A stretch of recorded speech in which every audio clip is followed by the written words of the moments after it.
Good morning Manmatha. అరే good morning చెప్పినా ఉలకో పలకు ఏమైంది గురు? ఈ భక్తుల మీద కోపం వచ్చిందా? వచ్చుంటే నన్ను మన్నించి కనికరించి కరుణించి కనిపించవా దేవా? మనోజ, మన్మథ, మదన, పాహిమాం పాహిమాం. అరే ఆశ్చర్యంగా ఉంది. గుడ్ మార్నింగ్ చెప్పిన అర్థమైంది దేవా, అర్థమైంది. అప్రాచ్య భాష మాట్లాడినందుకు క్షమించు. శుభోదయం దేవా, శుభోదయం.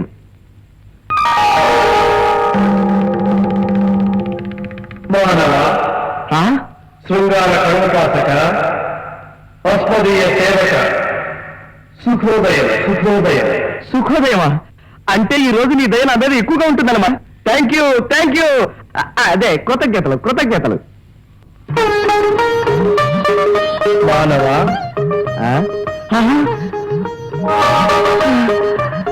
మన్మథ, దయచేయండి దయచేయండి.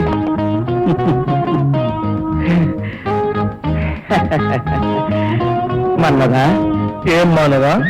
చిన్న సందేహం, చెప్పు. నిన్ను సేవించడం, నిరంతరం సరస్సు శృంగార కేళి విలాసాల్లో తేలియాడడం తప్పదేవా అని ఎవరన్నారు? గిట్టని వాళ్ళు. అది తప్పని, మహాపాపం అని నన్ను ఊదరగొట్టి బెదరగొట్టేస్తున్నారు. తప్పు గిప్పు అంటే పెద్దగా భయపడే రకాన్ని కాదనుకోండి, ఆ విషయం మీకు తెలుసు. కానీ పాపం అంటేనే కొంచెం భయంగా ఉండేవా?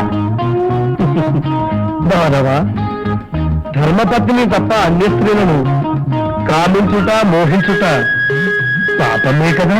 మరైతే ఇప్పటికే నేను అన్య స్త్రీలతో డజన్ల కొద్దీ పాపాలు చేశాను కదా. నా పాపాలకు నిష్కృతి లేదా మనోజ? పరిహారం లేదా మదన? ఎందుకు లేదు? చేసిన పాపం చెబితే పోతుంది. చెబితే పోతుందా? అయితే నా శృంగార నీళ్ళని మా రూమ్మేట్ అంజిబాబు గారికి చెప్పేస్తాను. అదేవిడి దేవా, మా లోకంలో చాలా మంది మనుషులు తామే దైవాంశ సంభూతులమని పాదాభివందనాలు చేయించుకుంటూ ఉంటే నేను కోరి పూజిస్తానంటే వద్దంటావేవిడి దేవా? అన్యదేవతలను పూజించిన మోక్షము కలుగును. నిరంతరము నన్నే సేవించిన ఏమి జరుగునో తెలియను. ఏముంది, కోరుకున్న కన్నెపిల్ల కౌగిట్లోకి వస్తుంది. ఎప్పుడో స్వర్గంలో అనుభవించాల్సిన సుఖం ఇక్కడే అనుభవిస్తాం. చదువు మన్మదా. కాదురా మూర్ఖుడా. వాడవడు నువ్వు ఇలా అస్తమానం ఆలోచిస్తూ కూర్చుంటే పిచ్చికి చస్తావు. క్షమించాలి. సరసంలో నీరసలాగా మధ్యలో నువ్వెందుకు వచ్చారా? నిన్నే. ఏమిటి మళ్ళీ మన్మథ వచ్చి నీతో బాటగాని వేస్తున్నాడా? వేస్తున్నాడా? మన్మదా, ఒరే సన్నాసి, అయ్యో. నువ్వు వచ్చావు మళ్ళీ ఫోటోలు గెలిపాడు. Shut up, just shut up. మన్మధుడితో మాట్లాడుతున్నాడు, మన్మధుడితోని. ఒరే, ఎవరైనా వింటే నీ పిచ్చికి అనుకుంటారా?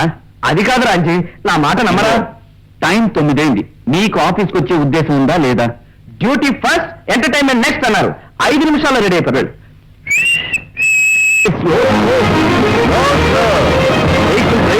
అమ్మాయిల హ్యాండిల్ చేస్తా అంతా స్పీడేరా. ఇదేంటో బైక్ వెనకెళ్తుంది నీ బుద్ధిలాగా. ఒరే అంజీ, నువ్వంటే నాకు ప్రాణంరా. ఒకే ఊళ్ళో పుట్టాం, ఒకే బడిలో చదువుకున్నాం, ఒకే ఆఫీసులో పనిచేస్తున్నాం, ఒకే కంచంలో తింటున్నాం. నువ్వు నన్ను ఏమైనా అన్నావనుకో నేను ఏమీ బాధపడనురా. నేనేమైనా అన్నావనుకో నువ్వు బాధపడతావా? ఒరే, నడి రోడ్డు మీద ఈ బైక్ ఆపి సోదేమిట్రా? ఇప్పుడు నేను నిన్ను బాధపడబోతున్నాను రా. ఎలా? ఫర్ ఎగ్జాంపుల్, ఒరే అంజీ, నాకు అర్జెంటుగా పనుంది, నువ్వు బైక్ దిగి నడుచుకుంటూనో బస్సులోనో ఆటోలోనో ఆఫీస్కి వెళ్ళదా అన్నాను అనుకో, నువ్వేమైనా ఫీల్ అవుతావా? ఫర్ ఎగ్జాంపుల్ అన్నాను. అర్థమైందిరా, నీ దారుణమైన కుట్ర అర్థమైంది. నేను పోతున్నాను, నువ్వు ఆఫీస్కి వస్తావా లేదా? ఎంటర్టైన్మెంట్ ఫస్ట్, డ్యూటీ నెక్స్ట్ అన్నారు మహాకవి. కాదు, డ్యూటీ ఫస్ట్, ఎంటర్టైన్మెంట్ నెక్స్ట్ అని నువ్వే కదా అన్నావు. అన్నారు, కానీ ఇప్పుడు మనసు మార్చుకున్నాను. గౌరవించు.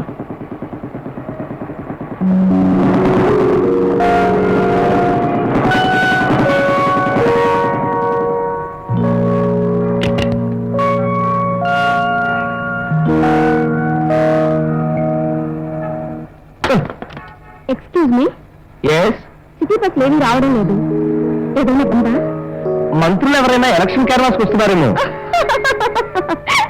మీరు నవ్వకండి. ఏ, మీరు నవ్వితే నాకు తుమ్మొస్తుంది. నేను నవ్వితే నీకు తుమ్ములు వస్తాయా? అవునండి, మీరు అలా మనోహరంగా మంచు కురిసినట్టుగా చల్లగా నవ్వుతూ ఉంటే సడన్ గా వాతావరణం అంతా చల్లబడి తుమ్ములు వస్తాయండి. ఎక్స్క్యూజ్ మీ, మా పాపాయిని కొంచెం పట్టుకుంటారా? Okay thank you. పడిందిరా పిట్ట. మీరు అలా మనోహరంగా మంచు కురిసినట్టు చల్లగా నిలుతూ ఉంటే సడన్ గా వాతావరణం అంతా చల్లబడి తుమ్ములు వస్తాయండి. మీ పాపాయి బాగుంది. థ్యాంక్స్. ఇంతసేపు మా పాపాయిని మోసారు, మిమ్మల్ని మోసే అవకాశం సారీ అదే మిమ్మల్ని డ్రాప్ చేసే అవకాశం ఇస్తారా అని. డ్రాప్ చేస్తారా అంటే పడేస్తారా? నో నాకు పడేసి అలవాట్లేదండి. ఎవరైనా పడిపోతూ ఉంటే పట్టుకుంటూ ఉంటాను. నేనంత తేలిగ్గా పడిపోనండి. పడిపోనిస్తే నా ప్రతిభ ఏమిటి చెప్పండి.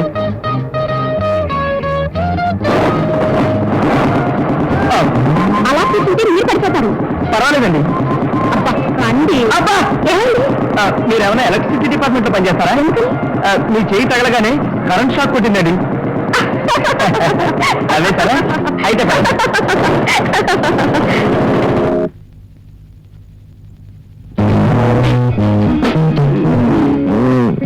కన్యాకుమారికి వచ్చేస్తున్నాం. ప్రయాణంలో కన్యాకుమారి రైల్వే స్టేషన్, మరి ప్రయాణంలో last station.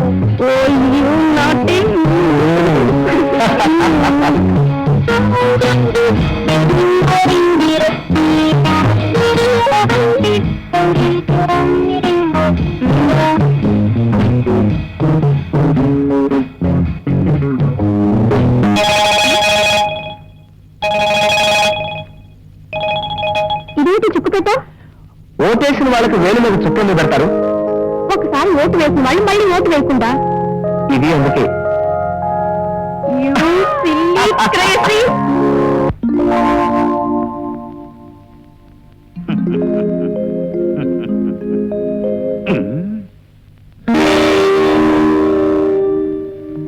Anjibabu, yes sir. ఎక్కడ నీ ఫ్రెండ్ కామరాజు? ఎక్కడ? టైంకి ఆఫీస్కి రాని వాళ్ళు నా కంపెనీలో ఉండక్కర్లేదు. అది కాదు సార్, ఆఫీస్ కన్నా బయలుదేరాడు సార్. మధ్యలో ఏదో పని వచ్చింది, నన్ను వెళ్ళమన్నాడు సార్. నీదే. నేనేం చేసింది సార్? ఏం చేయటం ఏమిటో? చేతి ఊపుకుంటూ ఆఫీస్కి వచ్చేవాడివి చెయ్యి పట్టుకుని నీ ఫ్రెండ్ ఆఫీస్కి లాక్కు రాలేవు. I'm sorry sir. K Kamaraju, sales executive. నా స్థానాన్ని ఎలా కాపాడుకోవాలో నాకు బాగా తెలుసు. Good morning sir. Good morning అయ్యా. గుడ్ ఆఫ్టర్నూన్ కూడా దాటిపోయింది. ఆఫీస్కి రాకుండా నువ్వు ఇంతసేపు ఎక్కడికి వెళ్ళావయ్యా? ఎక్కడికి వెళ్ళినా మీరు నన్ను తలుచుకుంటారని తెలిసి ఆ వ్యవహారానికి చుక్క పెట్టొచ్చేశాను. ఇవాళ రేడియో న్యూస్ విన్నారా? వెళ్ళలేదు. ఏ? ప్రభుత్వం ఒక కొత్త పథకం పెట్టింది.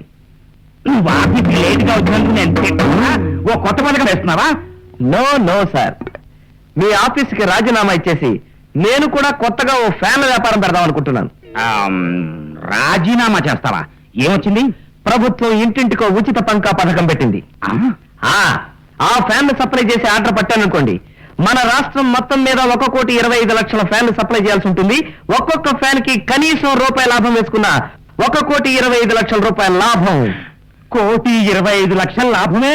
Yes, just 1,25,00,000. అందుకే రాజీనామా. వస్తా. ఆగు. బాబు, ఇవి చేతులు కావు, కాళ్ళు అనుకో. ఎందుకులే, డైరెక్ట్ గా కాళ్లే పట్టేసుకుంటా. నువ్వు రాజీనామా చేయొద్దు. కావాలంటే నా కంపెనీలో నీకు వాటా ఇస్తాను. ఆ ఇంటికో పంకా పథకం మాత్రం మన కంపెనీకే వచ్చేట్టు చూడు. ఇంత అర్జెంటుగా సప్లై చేయడం నాకు కష్టమే. మీ ఇష్ట ప్రకారం కానివ్వండి. నాకు తెలుసు, you are a very very good boy. అసలు నువ్వు ఆఫీస్కి రానక్కర్లేదు. వెళ్ళి ఆ ఇంటికో పంకా మీద ఉండు. గో. Thank you sir.